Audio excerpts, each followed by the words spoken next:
Hello guys, welcome back to the channel. तो last video में हमने किए थे सेल के एसेंशियल्स और आज हमने करना है sale and agreement to sale में डिफरेंस और आगे के भी टॉपिक्स करने। So let's get started.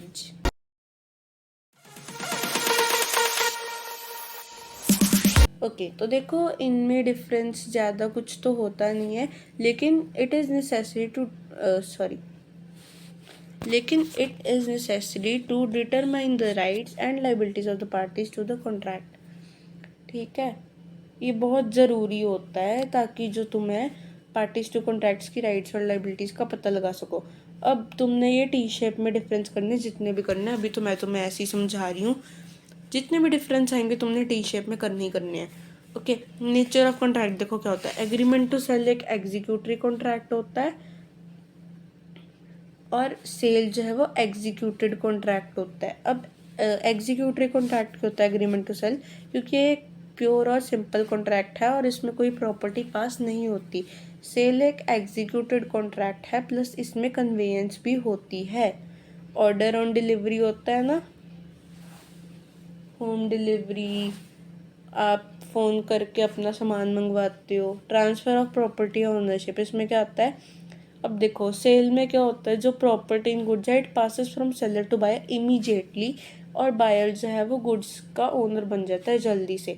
Cell में तो देखो ये होता है, लेकिन एग्रीमेंट टू सेल में क्या होता है, जो प्रॉपर्टी गुड्स में है वो सेलर से बायर पास हो जाती है एट सम फ्यूचर डेट और subject to fulfilment of certain conditions.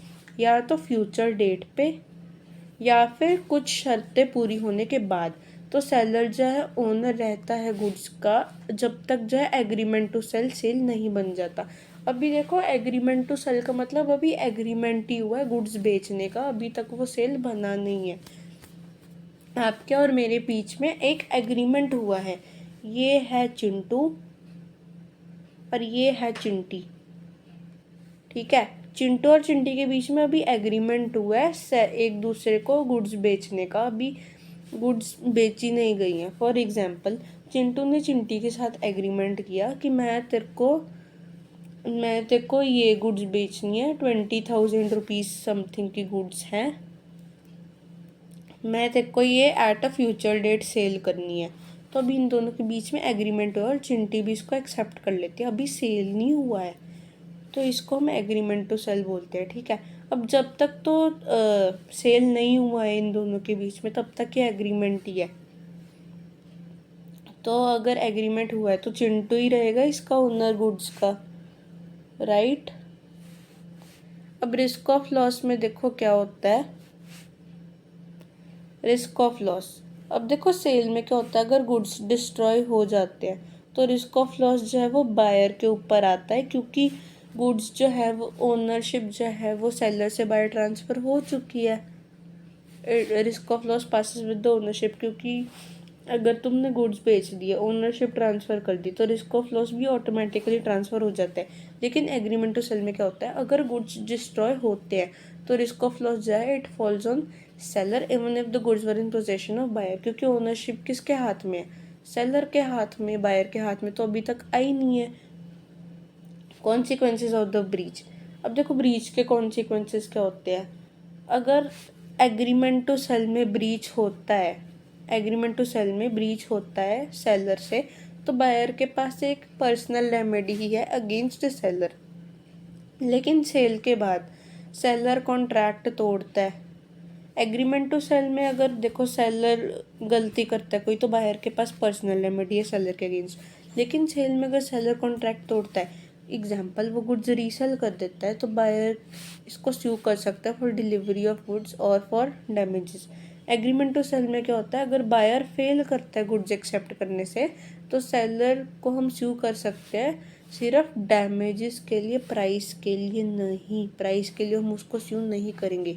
लेकिन सेल में क्या होता है, अगर बायर जो है प्राइस पे नहीं करता तो सेलर उसको स्यू कर सकता है प्राइस के लिए, कोर्ट केस कर सकता है। अब इंसॉल्वेंसी ऑफ द बायर, अब देखो सेल में क्या होता है, buyer is adjudged and insolvent, seller in absence of a lien over the goods is bound to deliver the goods to the official receiver or assignee. Seller will however be entitled to a rateable dividend for the price of the goods.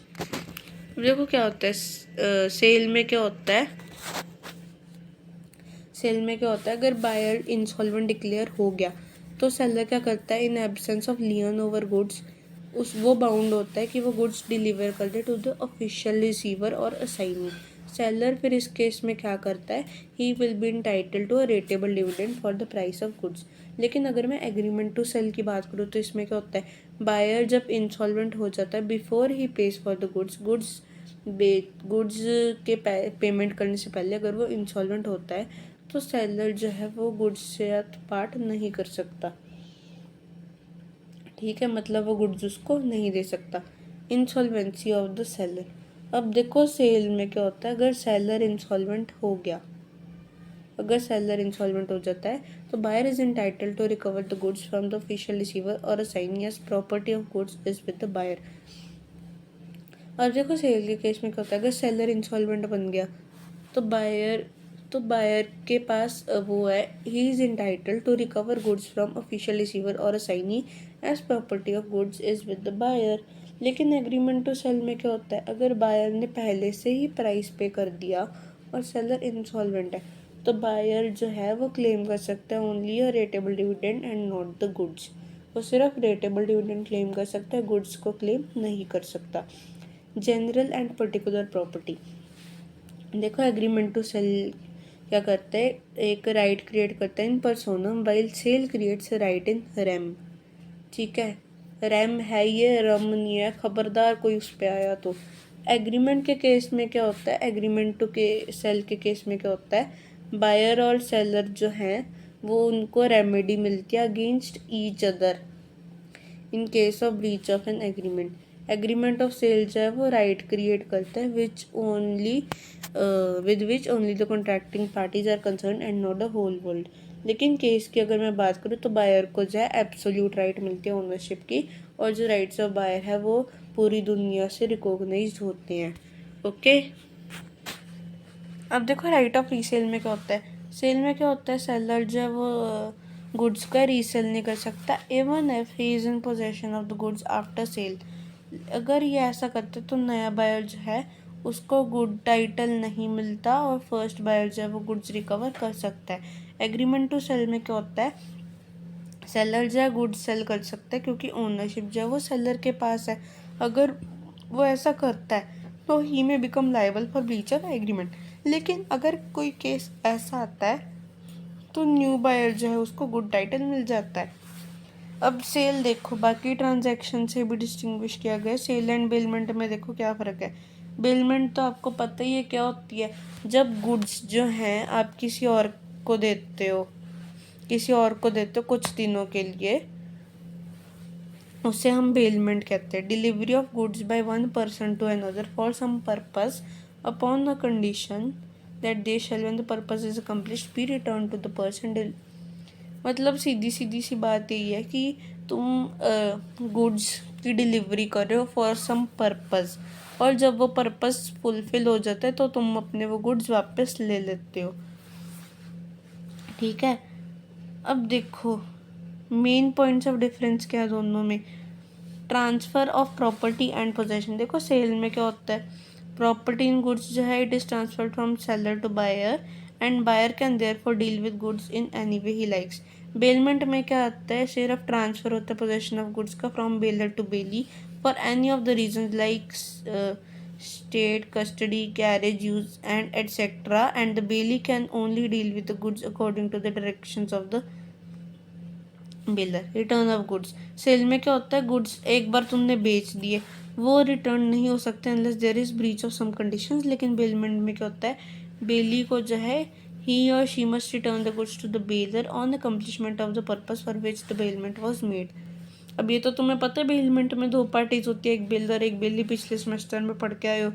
Consideration देखो sale में क्या होता है, consideration जो है वो price होता है इन टर्म्स ऑफ मनी, और बेलमेंट में जो है कंसिडरेशन वो एक अंडरटेकिंग होती है to return the goods after the accomplishment of purpose. Sale and gift में देखो अब क्या डिफरेंस है। देखो जहाँ पे गुड्स ट्रांसफ़र होते हैं by one person to another, person without any price और कंसिडरेशन, तो इस ट्रांजैक्शन को हम गिफ्ट बोलते हैं, सेल नहीं बोलते। विदाउट एनी प्राइस और कंसिडरेशन, बर्थडे गिफ्ट दे दिया तुमने किसी को, किसी की एनिवर्सरी है उसको तुमने गिफ्ट दे दिया, वो गिफ्ट होता है, सेल नहीं होता। सेल हमेशा कंसिडरेशन के साथ होती है कि मैंने तुझको सामान दिया, तो मेरे को बदले में कुछ दे, पैसे दे मेरे को। सेल एंड बार्टर और एक्सचेंज, अब बदले में कुछ देना ये तुम्हें पता है बार्टर सिस्टम में होता था। तुमने फॉर एग्जांपल तुम्हें पेन के बदले में पेंसिल चाहिए, वो बार्टर सिस्टम में होता था। तुम एक को पेन दे रहे हो, अगला तुम्हें सामने से पेंसिल दे रहा है। लेकिन ये भी चीज़ें होती थी कि तुम्हें पेंसिल तो मिल जाएगी लेकिन तुम्हें पेन नहीं, अरे यार मैं क्या बोल रही हूँ। देखो ये होता था, तुम्हारे पास पेन है लेकिन तुम्हें पेंसिल चाहिए, ठीक है। सामने वाला बंदा है उसको पेन चाहिए लेकिन वो तुम्हें मिल्क दे रहा है, तो वो बैठ नहीं रहा था, इसलिए बार्टर सिस्टम पता है तुम्हें बंद हुआ था। देखो सेल एंड बार्टर एक्सचेंज में क्या फ़र्क है। देखो consideration for transfer of property in goods from one person to another consist of delivery of other goods. तो कॉन्ट्रैक्ट ऑफ सेल नहीं होता, लेकिन it is a contract of exchange और बार्टर। एक्सचेंज क्या होता है, one form of money into another as of currency notes into rupees, वो सेल नहीं है। One form of money into another, वो उसको हम सेल नहीं कहते। लेकिन जहाँ पे प्रॉपर्टी इन गुड्स ट्रांसफ़र होती है from seller to buyer against price, उसे हम सेल कहते हैं। जहाँ पे consideration for transfer it consist partly of delivery of goods and partly of payment of money, contract में be held to be one of sale, ठीक है। Sale and hire purchase में देखो क्या फ़र्क है। हायर परचेज एग्रीमेंट में क्या होता है, ओनर ऑफ गुड्स जो है lets them out on hire for periodic rent on the terms that on completion of agreed number of payments hirer is to have option to buy the goods. Payment of full amount में क्या होता है, property in goods जो है it passes to him, but the owner shall have the right to resume possession of the goods on the hire failure to pay any of the installments of rent or any other breach by the hirer of the terms of agreement। जहाँ पे देखो higher agree करता है कि उसको goods buy करने through the price is to be paid by instalments, he not merely acquires an option to purchase them in future। तो contract is a contract of sale and not a contract of hire purchase. जहाँ पे hirer agree करता है कि उसको goods buy करने through the price is to be paid by instalments, तो वो मियरली एक्वायर नहीं करता option to purchase them in future, तो कॉन्ट्रैक्ट जो है वो कॉन्ट्रैक्ट ऑफ सेल बन जाता है, हायर परचेज का नहीं बनता। Essential feature hire purchase agreement का यही है कि जो पर्सन जो है उसके पास right to terminate agreement for hire at his pleasure and is not bound to pay the value of the goods. अब देखो इनमें डिफरेंस क्या होता है। नेचर ऑफ कॉन्ट्रैक्ट, सेल में क्या होता है, एक एग्जीक्यूटेड कॉन्ट्रैक्ट है जहाँ पे ओनरशिप जो है वो ट्रांसफर होती है from seller to buyer as soon as the contract is entered into.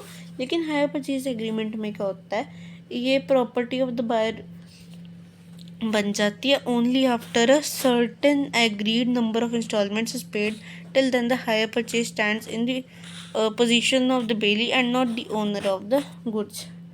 Termination of the contract, sale में क्या होता है, बायर क्या करता है, वो कॉन्ट्रैक्ट को जो टर्मिनेट नहीं कर सकता and he is bound to pay the price of the goods. लेकिन हायर परचेज एग्रीमेंट में क्या होता है, हायर परचेजर जो है उसके पास लिबर्टी होती है कि वो कॉन्ट्रैक्ट को टर्मिनेट कर सकता है किसी भी स्टेज पे, और फोर्स नहीं किया जा सकता उसको कि वो रिमेनिंग इंस्टॉलमेंट्स पे करे। Insolvency of the buyer and risk of loss, अब देखो सेल में क्या होता है, सेलर जब वो रिस्क ऑफ एनी लॉस लेता है resulting from the insolvency of the buyer. लेकिन हायर परचेज एग्रीमेंट में क्या होता है, ओनर जो है ही इज़ और she is not at any risk. क्यों, क्योंकि हायरर जो है वो कोई इंस्टॉलमेंट पे नहीं करता जब तक सेलर के पास राइट है कि वो गुड्स टेक बैक कर सके। Implied conditions and warranties, sale में क्या होता है, sale is subject to implied conditions and warranties provided under the Sale of Goods Act 1930। लेकिन हायर परचेज एग्रीमेंट क्या है, it is not subject to such implied warranties and conditions. However, it is subject to implied conditions provided in the hire purchase agreement. Effect of payments.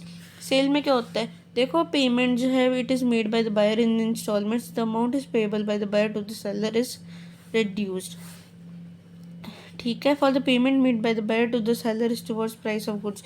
Installments में क्या होता है, it is paid by hire purchaser are not regarded as payment towards the price of the goods till the option to purchase the goods is exercise.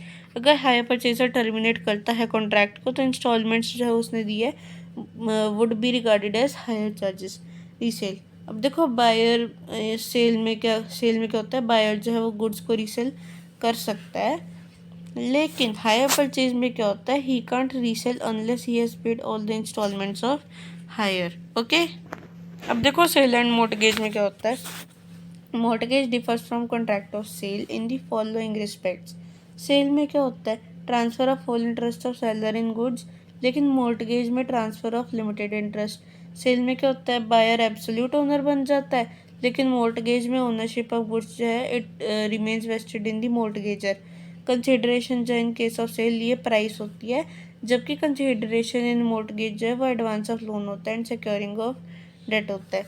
Cell and contract for work and labour क्या होता है, contract of sale जो है involves delivery of goods, जबकि contract for work and material जो है it involves exercise of skill and labour by one party in respect of material supplied by another, the delivery of goods being subsidiary और incidental to the contract.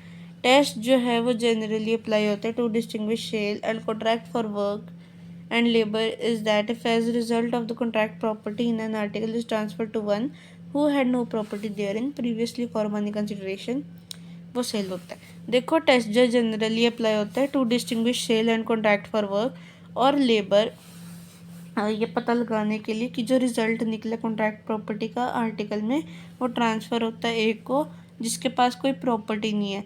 Previously for money consideration it is a sale, money consideration के लिए it is a cell.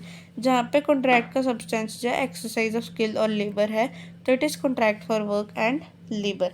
अब contract of cell बनता कैसे है, देखो section 5 lay down करता है formalities of contract of sale as under। contract of sale जो it is made by an offer to buy or sell goods for price। contract may provide for immediate delivery of goods, immediate payment of price or both, or for delivery of pay or payment by installments, or that the delivery or payment or both shall be postponed।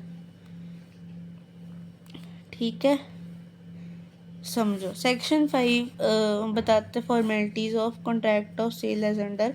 अब देखो contract of sale by offer हुआ है to buy और sale goods और price, तो contract में provide for immediate delivery of goods कि जल्दी जल्दी से जो है गुड्स की डिलीवरी हो जाए, इमीडिएट पेमेंट ऑफ प्राइस जल्दी से प्राइस की पेमेंट हो जाए, बोथ यानी कि डिलीवरी भी जल्दी से हो जाए पेमेंट भी जल्दी से हो जाए, और फॉर द डिलीवरी और पेमेंट बाय इंस्टॉलमेंट्स है तो तुम किश्तों में पेमेंट कर सकते हो।